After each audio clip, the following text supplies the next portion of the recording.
Bueno, buenas tardes. Bueno, en primer lugar, agradecer a... No sé si suena muy fuerte, ¿no? Agradecer a Esther Castillo la posibilidad de estar aquí a contar un poco unas experiencias que estamos llevando a cabo en la Universidad de Málaga, en la Escuela de Arquitectura, en cuanto a análisis del patrimonio edificado. Agradecer también al Campus de Excelencia Internacional del Patrimonio por la posibilidad también de estar aquí en contar estas experiencias, porque la verdad es que es una iniciativa muy interesante el hecho de poner en contacto grupos de investigación de diferentes universidades para intentar, sobre todo, romper las barreras de lo que yo llamo el despachismo ilustrado, ¿no? Que realmente es donde hay muchos sabios ocupando muchos despachos, pero donde en pocas ocasiones, en ocasiones singulares, realmente conectamos para transferir esos conocimientos que desarrollamos, ¿no? Yo lo que voy a contar son un poco una serie de experiencias que estamos teniendo a la hora de desarrollar proyectos de investigación, una serie de metodologías que estamos aplicando y un poco los resultados que obtenemos con un objetivo fundamentalmente, ¿no?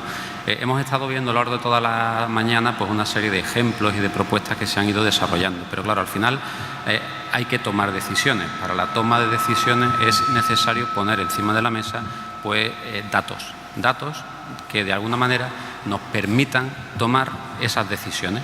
Es decir, tenemos que contar con toda la información para decidir actuar en uno u otro sentido, ¿no? Como nos acaba de contar el profesor Bernard, pues él tomaba una serie de decisiones a la hora de actuar sobre el edificio construido en función de los datos que él iba obteniendo. Después esos datos los podemos tener en cuenta o no, pero en cualquier caso conocerlos, porque como dice un compañero de allí del Departamento de Arquitectura de la Escuela de Málaga, máximo conocimiento del edificio para hacer una mínima intervención en el caso de patrimonio. Bueno, lo de mínima intervención dependerá del caso, pero en cualquier caso el máximo conocimiento es importantísimo y fundamental. Vale, voy a contar 3 casos, ¿vale? El primer caso de ellos está relacionado con el proyecto del cual soy investigador principal junto a mi compañero también de la Escuela de Málaga, Luis García Pulido, que se denomina Las atalayas que defendieron el reino nazarí de Granada, análisis y documentación científica. Este año estamos en el segundo año de desarrollo del proyecto. Es un proyecto financiado por el Plan Nacional de Investigación. Y bueno, pues el proyecto fundamentalmente se centra en el estudio pues, de las atalayas que constituían los elementos de frontera en el reino nazarí, ¿vale? Este lo conocerán, es el plano de Al-Idrisi.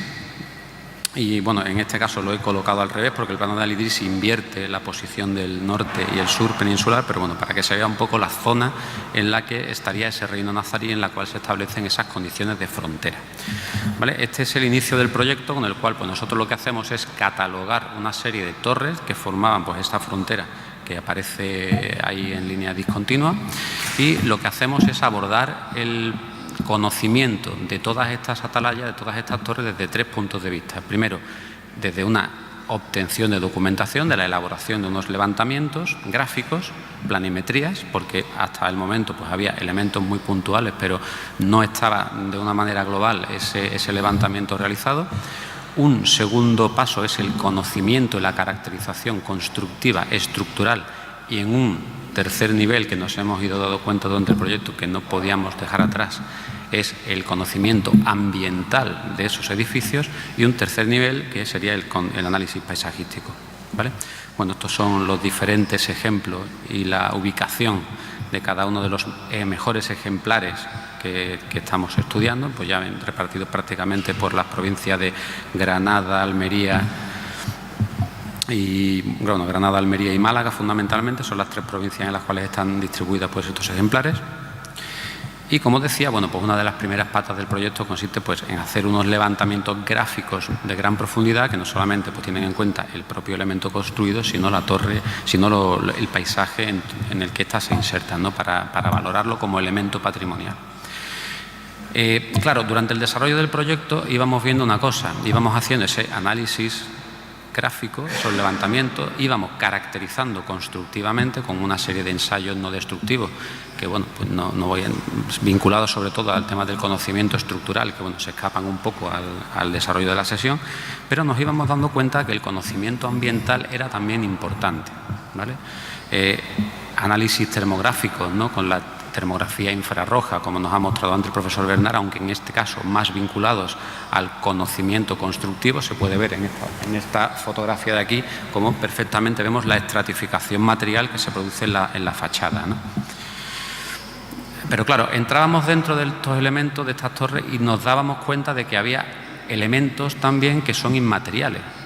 ¿Por qué no hablar de la protección de la iluminación? Porque estos elementos tenían unos valores interiores que también merecía la pena de tener controlados para cuando, como no puede ser de otra manera, estos elementos se les proponga un nuevo uso. Muchos de ellos se están reutilizando y se están actuando sobre ellos para formar, pues, por ejemplo, centros de interpretación, como ha ocurrido en la torre de Huetor-Tájar, ¿no?, en Granada.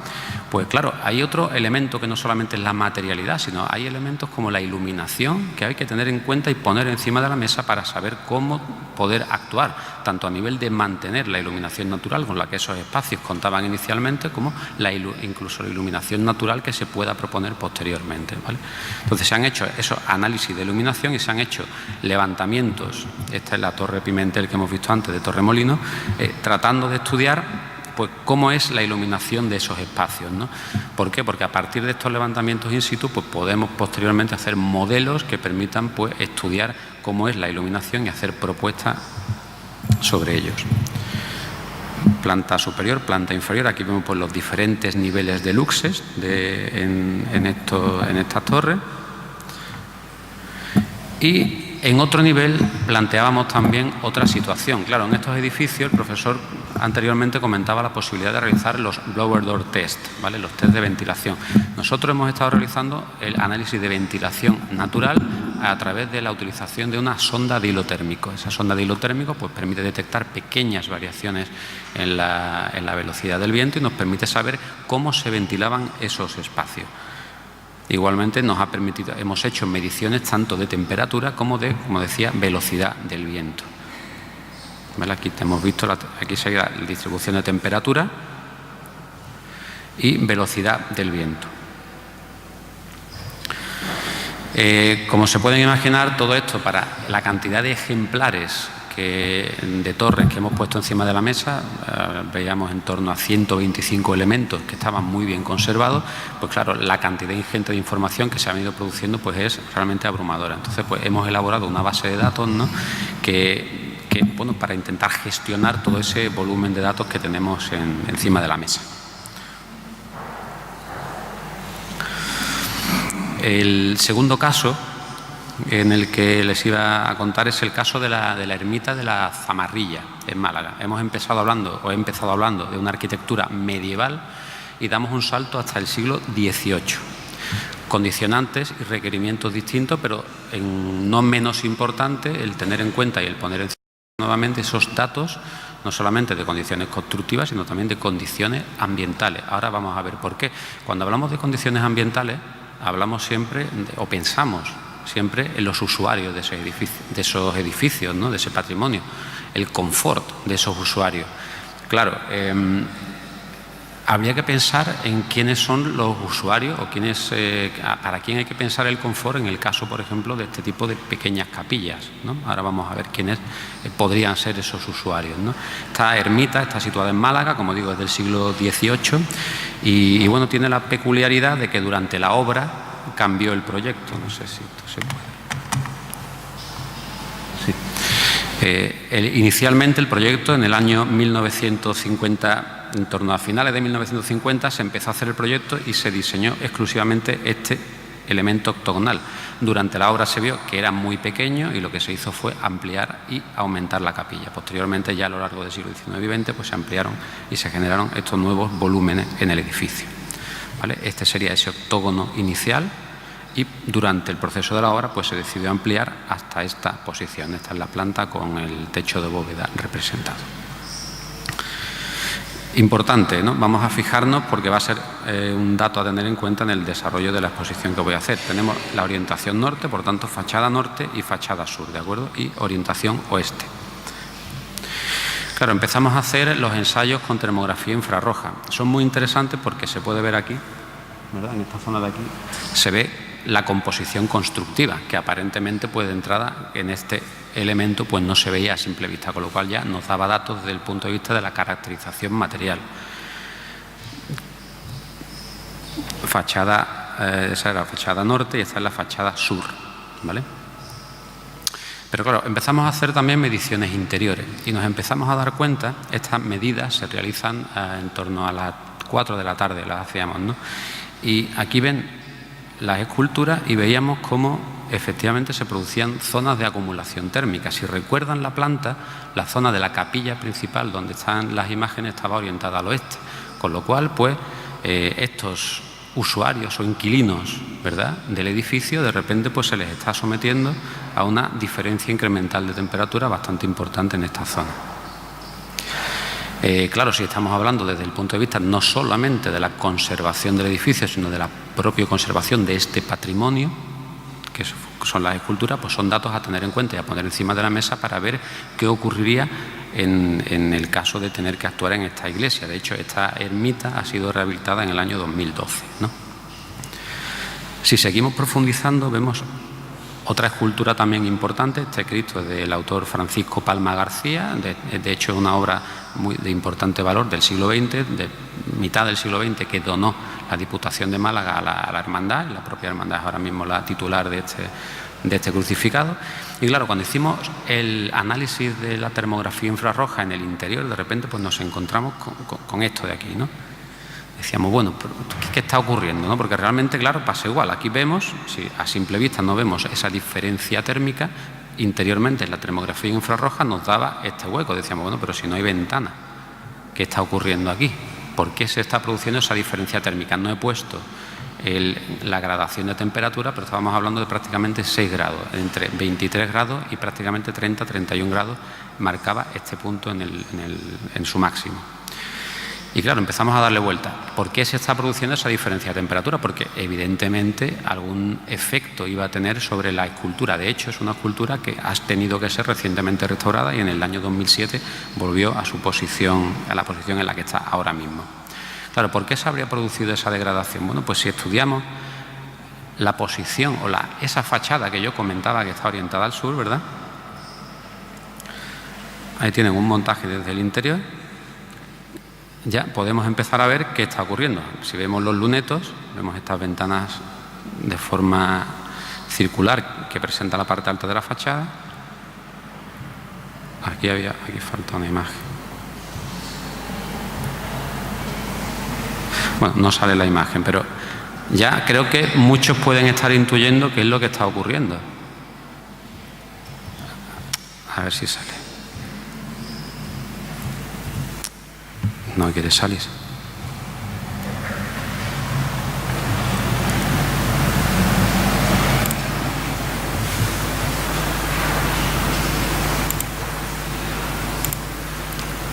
Bueno, me desaparece la imagen fantasmal. Bueno, en cualquier caso, a lo que íbamos, si se dan ustedes cuenta, ¿verdad?, se fijan en el captador solar que supone el azulejo del Jesús cautivo en la fachada. Si vamos hacia atrás, la voy a poner, ¿vale? A que ahora lo estamos viendo. Con lo cual, fíjense el pequeño detalle que está colocado en la fachada y que está generando en el interior de la iglesia un salto térmico prácticamente de 6 grados al colocar ese colector solar. Mediciones que también hicimos en esta iglesia, pues intentando ahondar un poco en la conservación de este bien cultural, de las esculturas fundamentalmente. Hicimos ensayos no solamente con la sonda de hilo térmico que comentaba, sino hemos hecho ensayos también de mediciones de temperatura y humedad.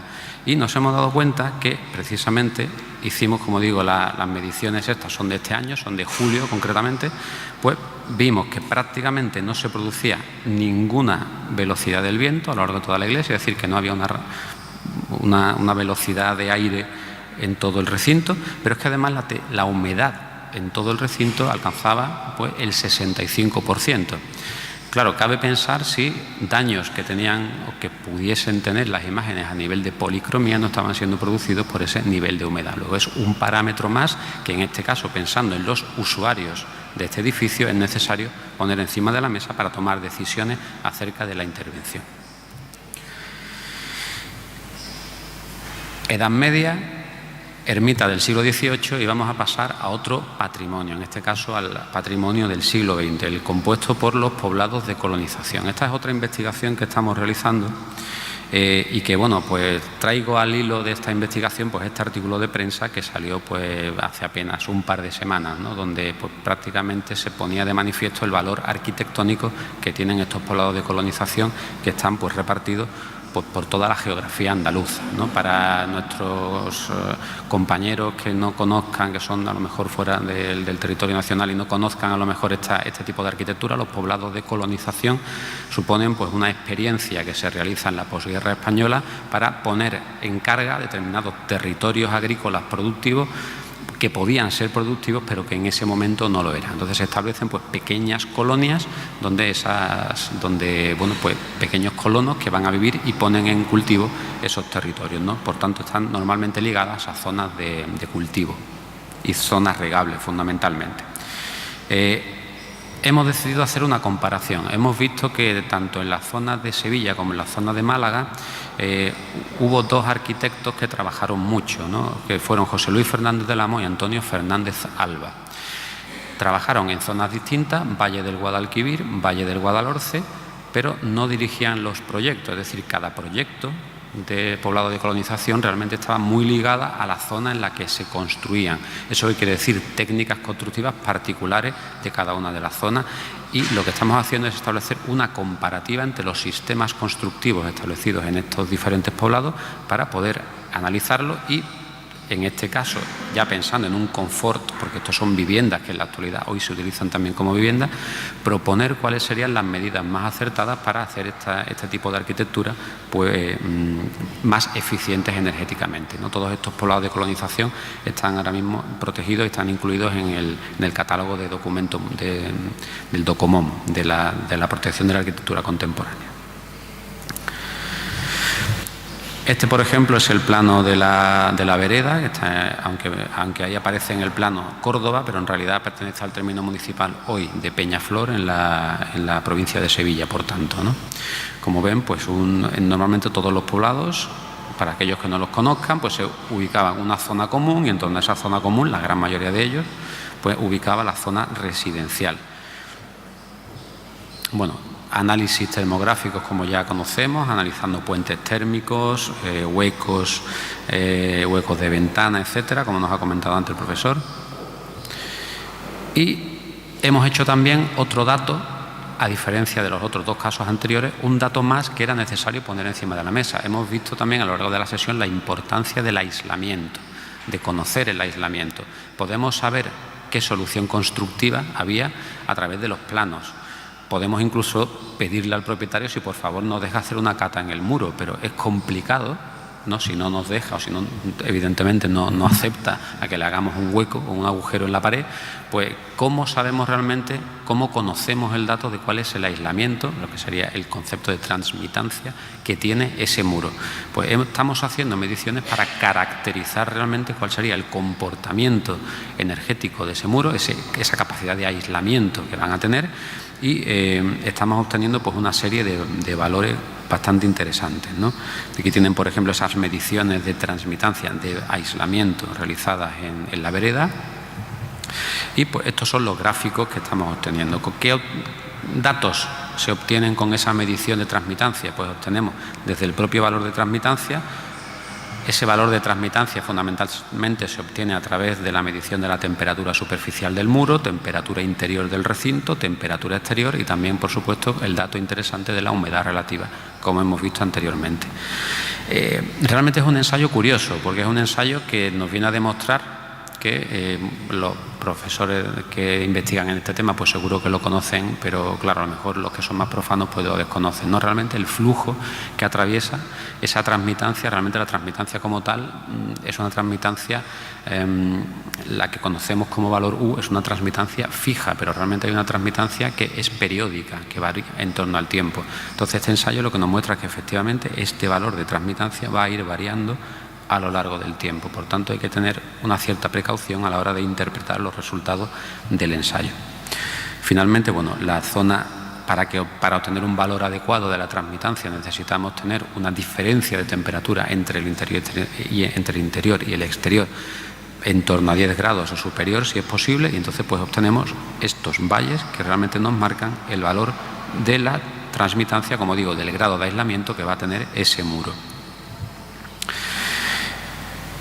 Además de ese dato que se realiza durante una medición periódica a lo largo de una serie de tiempo, pues 48 horas o 72 horas, mientras más tiempo pues mejor, más variables tenemos para analizar, pues aquellos propietarios que han aceptado, pues les hemos dejado por supuesto la monitorización, medición de temperatura y humedad, que en algunos casos pues la hemos tenido que esconder un poquito para que no estorbase demasiado, y en otros casos pues la hemos dejado un poquito más presente, casi como decoración del propio mobiliario del salón de los propietarios que han accedido, porque claro, uno de los problemas que tenemos al realizar estas investigaciones es que debemos necesariamente contar con la participación de los inquilinos de esta vivienda, ¿no?, de los usuarios. Mediciones, como digo, de temperatura y humedad que vamos a poder contrastar con esos datos que tomamos pues, en ese periodo corto de tiempo para la medición de transmitancia. El equipo de transmitancia, bueno, aquí están viendo la sonda, pues son simplemente 3 puntos, todo lo que estoy contando son ensayos no destructivos, es decir, que no hace falta ni siquiera pues, rascar un poquito la pared, simplemente se coloca la sonda y ya ella pues empieza a hacer la medición correspondiente. También medidas de condiciones ambientales, estos serían los resultados del poblado de Vegas de Almenara, otro de los poblados de colonización, y esta es otra medición realizada en el poblado de Zalea, ya situado en Málaga. En cuanto a resultados de transmitancia, pues es curioso porque efectivamente, como era esperable inicialmente, como he comentado al principio, se nota perfectamente esas diferencias constructivas entre los poblados que se erigían en la zona del Guadalquivir y en la zona de Málaga. De hecho, hemos comprobado cómo en algún caso esas transmitancias, esos valores de aislamiento están por debajo de lo que marcaría como máximo la normativa actual española y en algunos casos está por encima, ¿no?